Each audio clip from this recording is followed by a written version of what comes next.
பாட்டாளி மக்கள் கட்சியை பொறுத்த வரைக்கும் நீட் தேர்வு என்பது தேவையில்லை. ஏனென்றால் அது கிராமப்புற மாணவர்களுக்கும் ஏழை மாணவர்களுக்கும் சம வாய்ப்பை வழங்கவில்லை என்பதுதான் நிலைப்பாடு. பாத்தீங்கன்னா நீட் தேர்வுல வருடக்கணக்காக நிறைய குளறுபடிகள் நடந்து கொண்டுதான் இருக்கிறது. இன்றைக்கு தான் அது வெளியில தெரிஞ்சிருக்குது. தேர்வுத்தாள் வெளியில வந்துருச்சு அப்படின்றது இன்னைக்கு சொல்றோம். ஆனா நிறைய வருடங்களுக்கு முன்னாலேயே தேர்வுத்தாள் வெளியாகிறதோ இல்ல யாருக்காவது போய் சேருவதோ, அதே சமயம் அதிகமான மதிப்பெண்களை பெற்ற திறமையான மாணவர்களுக்கு அவர்கள் கேட்கும் அந்த சீட்டு கிடைக்காது. ஆனா குறைந்த மதிப்பெண்களும் நெகட்டிவ் மார்க் வாங்கின மாணவர்களுக்கு கூட அவர்களுக்கு சில கல்லூரிகள்ல இடம் கிடைச்சிடுது நீட் தேர்வு மூலம். இது திறமையான மாணவர்களுக்கான நீட் தேர்வுன்னு சொன்னாங்க. ஆனா அப்படி இல்ல.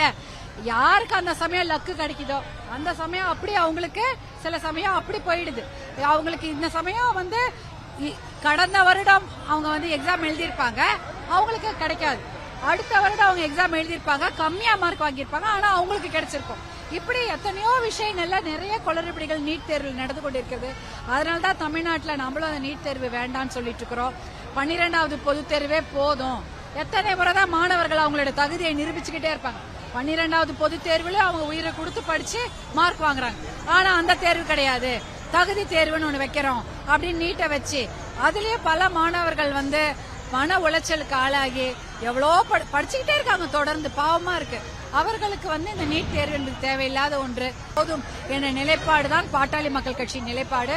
அதை பற்றி தான் மருத்துவர் அன்புமணி அவர்களும் பல வருடங்களாக தொடர்ந்து சொல்லிக் கொண்டிருக்கிறார்கள். இப்ப டெல்லியில கூட இது மாணவர்கள் தன்னெழுச்சி போராட்டமா நடந்து கொண்டிருக்கிறது. இதனால ஒரு நல்ல முடிவு கிடைச்சா நல்லதுதான்.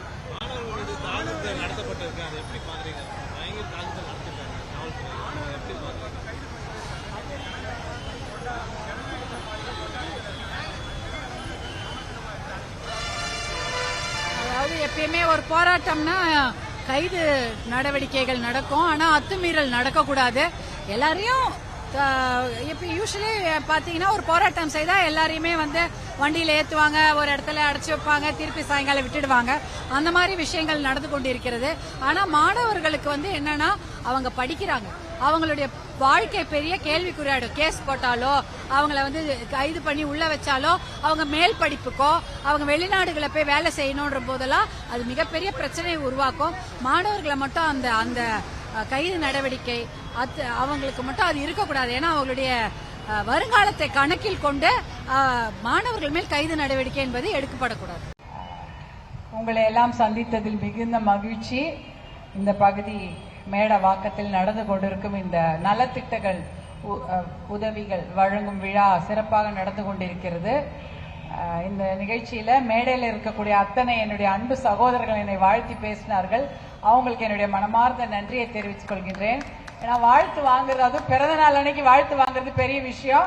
நீங்க எல்லாரும் என்ன வாழ்த்துனாங்க. அதை விட நீங்க எல்லாம் உங்களுடைய ஆசீர்வாதங்களை வழங்க எனக்கு வந்திருக்கீங்க. எனக்கு அது ரொம்ப சந்தோஷம். உங்களை எல்லாம் பார்த்துல அது மிக மிக மகிழ்ச்சி. ஏன்னா பிறந்த நாள் அன்னைக்கு இத்தனை பேரை பார்த்து அவர்களுடைய ஆசீர்வாதங்களையும் அவர்களுடைய வாழ்த்துக்களையும் வாங்குவது என்பது ஒரு மிகப்பெரிய கொடுப்பனை. அது இன்னைக்கு எனக்கு கிடைச்சதுக்கு மிகுந்த மகிழ்ச்சியை தெரிவித்துக் கொள்கின்றேன். இந்த விழாவை சிறப்பித்துக் கொண்டிருக்கும் அனைவருக்கும் மனமார்ந்த நன்றி. அதுவும் இன்றைக்கு பாத்தீங்கன்னா பசுமை தாயகம் நாள் 2 நாளா தொடர்ந்து கொண்டாடி கொண்டிருக்கின்றோம். அதுல இன்றைக்கு குறிப்பாக 3 சக்கர வண்டிகளை மாற்றுத்திறனாளிகளுக்கு கொடுக்கக்கூடிய ஒரு நல்ல நிகழ்வு. இப்படி பாத்தீங்கன்னா நான் இந்த பகுதியில சென்னையை பொறுத்த வரைக்கும் இந்த 3 சக்கர வண்டி, இந்த பைக்கு இதெல்லாம் போறதுக்கு தெரு இருக்குது. ஆனா பல ஊர்கள் அது கிடையாது. பாத்தீங்கன்னா தர்மபுரியில நான் போய் கேட்கும்பொழுது அவங்க எந்த வண்டி கொடுத்தாலும் போவதுக்கு சாலை இல்லைன்னா கஷ்டம். நீங்க வண்டி கொடுத்தா கூட போக முடியாது, தெரு இருக்காது, மண் ரோடு இருக்கும், அப்புறம் இந்த மாதிரி தார் ரோடு எல்லாம் இருக்காது. அப்பெல்லாம் ரொம்ப கஷ்டப்படுவாங்க மாற்றுத்திறனாளிகள். அந்த பகுதியில அவங்க நடந்து அவங்க சாலையை கடப்பதற்கே ரொம்ப சிரமமா இருக்கும். வீட்டுக்குள்ளேயே அடைபட்டு இருக்கக்கூடிய நிலைமையெல்லாம் நான் பாக்குறேன். ஆனா சென்னையில நமக்கு ரோடு இருக்கு. ஆனாலும் மாற்றுத்திறனாளிகளுக்கு சிறப்பு வசதிகளை செய்து தர வேண்டும் என்று பாட்டாளி மக்கள் கட்சி தேர்தல் அறிக்கையில நாங்க கொடுத்திருக்கிறோம். தேர்தல் அறிக்கை மட்டுமல்ல, ஷேடோ பட்ஜெட்னு சொல்லிட்டு, அதாவது ஒரு நிதிநிலை அறிக்கை, அதுலயும் மாற்றுத்திறனாளிகளுக்கு சிறப்பு சலுகைகள் எப்படின்னா ரயில்வே ஸ்டேஷன், பஸ் ஸ்டாண்டு இதுக்கெல்லாம் தனியா வழி இருக்கணும். சாலையில அதுக்குன்னு அவர்களுக்கு தனியாக பகுதி இருக்க வேண்டும். அந்த மாதிரி எத்தனையோ விஷயங்களை நாங்க எங்களுடைய பாட்டாளி மக்கள் கட்சி தேர்தல் அறிக்கையில கொண்டு வந்திருக்கோம். ஏன்னா நான் இதெல்லாம் நான் அந்த மாற்றுத்திறனாளிகள் அப்படின்னு சொல்லக்கூடிய குழுக்கள்ல இருக்கக்கூடியவங்க எல்லாம் என்கிட்ட சொல்லுவாங்க, ரயில்வே பட்ஜெட் போடும்போது அதுல இருக்கக்கூடிய குறைகளை எல்லாம் சுட்டி காட்டுவாங்க. நீங்க உடனே அதை பத்தி லெட்டர் எழுதுங்கன்னு. மருத்துவர் அன்புமணி அவர்கள் பாராளுமன்ற உறுப்பினராக இருப்பதால் உடனே அதுக்காக லெட்டர் எழுதி போடுவார். ரயில்வே நீங்க பட்ஜெட்ல இதெல்லாம் சொல்லிருக்கீங்க, ஆனா மாற்றுத்திறனாளிகளுக்கு அவர்களுக்கான சிறப்பு சலுகைகளுக்கு பட்ஜெட்டே ஒதுக்கல அப்படின்ற விஷயத்தெல்லாம் நாங்க பதிவு பண்ணி அனுப்புவோம். ஏன்னா அவங்க அதை விட்டுடுவாங்க. ஏன்னா கண்டிப்பா தேவை. நீங்க வண்டி வாங்கி கொடுத்தா போறாத, ரோடு இருக்கணும். அதே போல பஸ் ஸ்டாண்டுக்கு போனேன்னா எப்படி போவாங்க? தாழ்தள பேருந்து இருக்கணும். இப்ப நிறைய பேர் வயசானவங்க இருப்பாங்க, குழந்தைங்க இருப்பாங்க, அவங்க காலை தூக்கி மேல வச்சு பஸ்ல ஏற முடியாது. அவங்களுக்குன்னு காலை வச்சு ஏறுற மாதிரி முட்டி அதுக்காக படி இருக்கணும். ஏர்போர்ட் போறோம், ஏர்போர்ட் போனா கூட நீங்க பாத்தீங்கன்னா 3 சக்கர வாகனத்துல அவங்களை கூட்டிட்டு போயிடுவாங்க. ஆனா அந்த பஸ்ல ஏற்றவே முடியாது. அந்த 3 சக்கர வாகனத்தை 2 ஏர்போர்ட் செக்யூரிட்டி ஆபீசர்ஸ் யாரா வந்து அந்த 3 சக்கர வாகனத்தை ஏத்தி உள்ள அந்த சக்கர நாற்காலி ஏத்தி உள்ள வச்சாதான் போவோம். அந்த மாதிரி நிறைய பிராக்டிக்கல் டிஃபிகல்டிஸ் நிறைய. ஒரு நாளைக்கு அதாவது வெளியில போனா இவ்ளோ கஷ்டம் இருக்குது. அவங்க எப்படி போவாங்க? சத்தம் கேட்குமா? சத்தம் கேட்காதா? தெருவுல எதிர்க்கு திடீர்னு குறுக்க வந்தா பார்வை தெரியுமா தெரியாதா? இருட்டுல கண்ணாடி போடலனாலே எவ்வளவு கஷ்டமா இருக்கு. டிவி பார்க்க முடியல, எழுத படிக்க முடியல, பஸ் நம்பர் பார்க்க முடியாது. அப்படி இருக்கும் பொழுது கண் பார்வை குறை உள்ளவங்களுக்கு எப்படி அவங்க வெளியில வருவாங்க போவாங்க?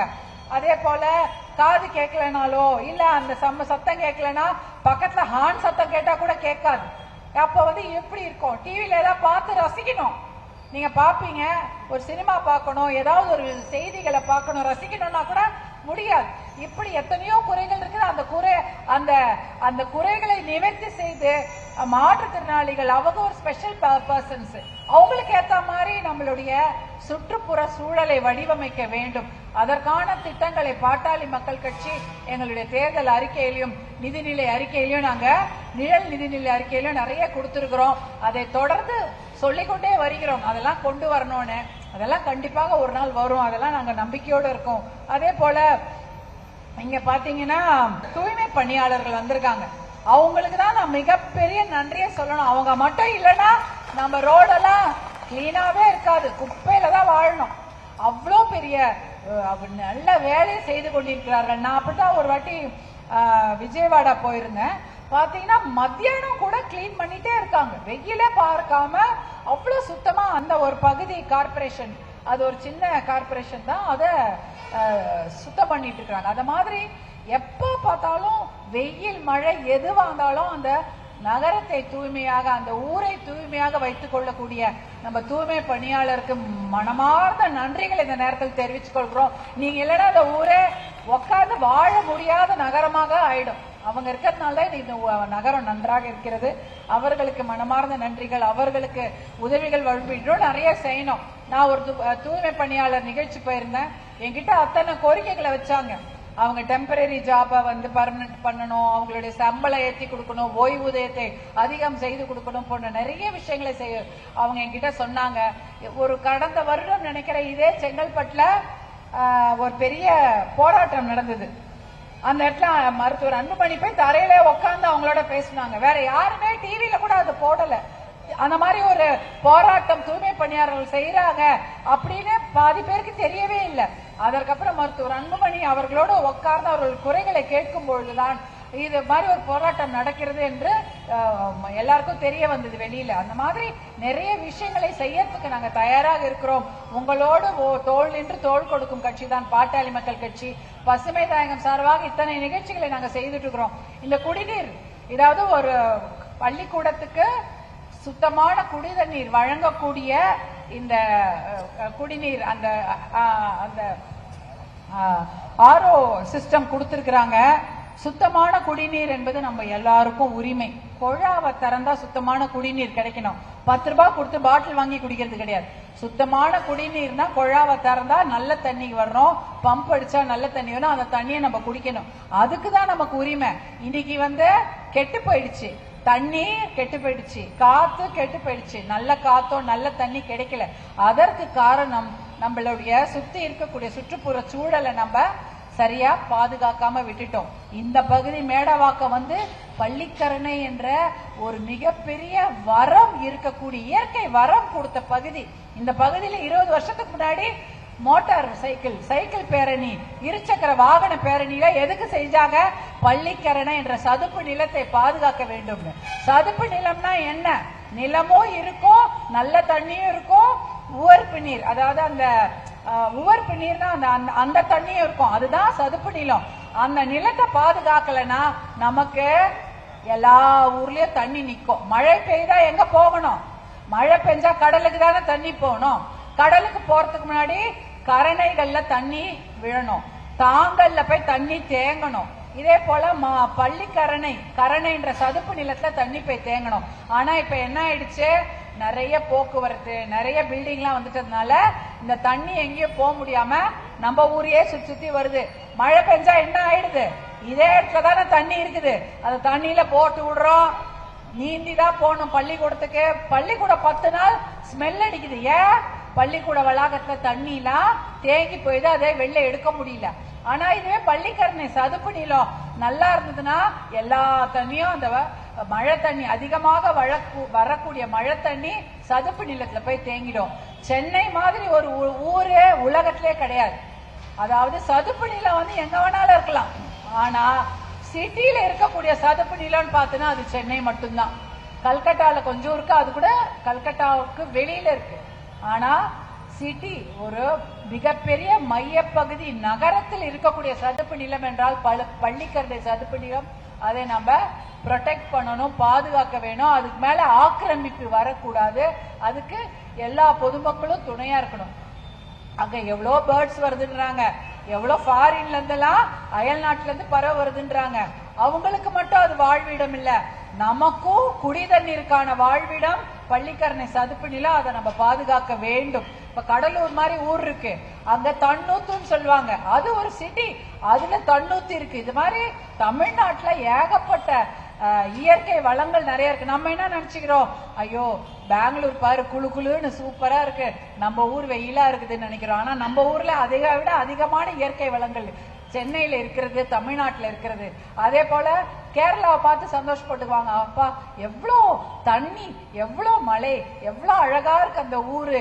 அவர்கள் அதை பாதுகாக்கிறாங்க, நம்ம பாதுகாக்க தவறிவிட்டோம். அதனால இந்த நம்ம தமிழ்நாட்டில் இருக்கக்கூடிய இயற்கையை பாதுகாக்கணும். குறிப்பாக மேற்கு தொடர்ச்சி மலையை பாதுகாக்கணும். அதுல இருக்க ஓடக்கூடிய தண்ணீர், காவிரி, தாமிரபரணி, வைகை, இதெல்லாம் நம்ம பாதுகாக்கணும். அதே போல சென்னையில் இருக்கக்கூடிய பள்ளிக்கரணை சதுப்பு நிலத்தை நம்ம ஏரியா இது இங்க இருக்கிற ஏரியா இதை இந்த மக்கள் கண்டிப்பாக பாதுகாக்க வேண்டும். அதுக்கு மேல ஆக்கிரமிப்புகள் வராமல் பார்த்து கொண்டாலே நமக்கு தண்ணி பிரச்சனை இருக்காது.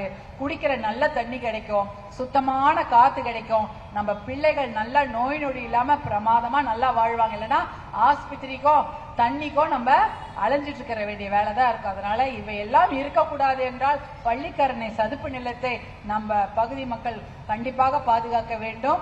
இந்த நலத்திட்ட உதவிகளை எதுக்கு கொடுக்கறோம்னா உங்களுக்கு விழிப்புணர்வு கொடுக்கறதுக்காக இவ்வளவு பெரிய கூட்டத்தை கூட்டி இருக்கிறோம், வேற எதுவும் கிடையாது.